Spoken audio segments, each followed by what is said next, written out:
Blindly मैं ऐसा नहीं कहेंगी कि मैंने जो कहा वो लक्ष्मण रेखा हो गई या उसको आपको ब्लाइंडली फॉलो करना है। इसमें से आपको जो चीज़ें आपके लिए रेलेवेंट लगती है वो चीज़ें आपको आइडेंटिफाई करनी है और आपकी खुद की ऑथेंटिसिटी के साथ वो चीज़ें अपनी प्रिपरेशन में डालनी है। So first of all we have come here for the pilling strategy. Pillings ऐसी एक चीज़ है जिसने मेरे लिए भी एक हर्डल की तरह काम किया। ये मेरा थर्ड अटेम्प्ट था। पहले दो अटेम्प्ट्स भी मेरे में प्रीलिम्स नहीं हुई थी।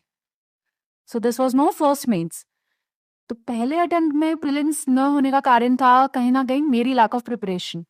बिकॉज मैंने मेरा जो ग्रेजुएशन है वो कंप्लीट करके then I started preparing for UPSC. I am also a chartered accountant. तो वो रिजल्ट आया उसके बाद अक्टूबर 2021 में I started with prelims. Then May 2022 में I gave my first attempt. So करीबन 8 मंथ्स की प्रिपरेशन थी। एंड मुझे भी इतना पता नहीं था कि क्या करना चाहिए, कौन सी बुक्स पढ़नी चाहिए। सो कहीं ना कहीं मेरी लैक ऑफ प्रिपरेशन की वजह से मेरा जीएस का पेपर का कट ऑफ क्लियर नहीं हुआ था। So that is why I couldn't clear prelims in my first attempt. Then in second attempt GS पे बहुत मेहनत करी पर सीसैट नेग्लेक्ट कर दिया।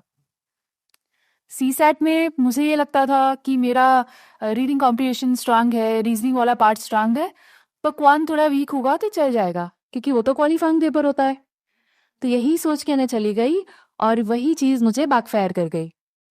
सो लेसन कि हमें सीसैट में ये सारे जितने भी एस्पेक्ट्स है उस पर इक्वली वेटेज देना है और उस पर इक्वली फोकस करनी है, मेहनत करनी है।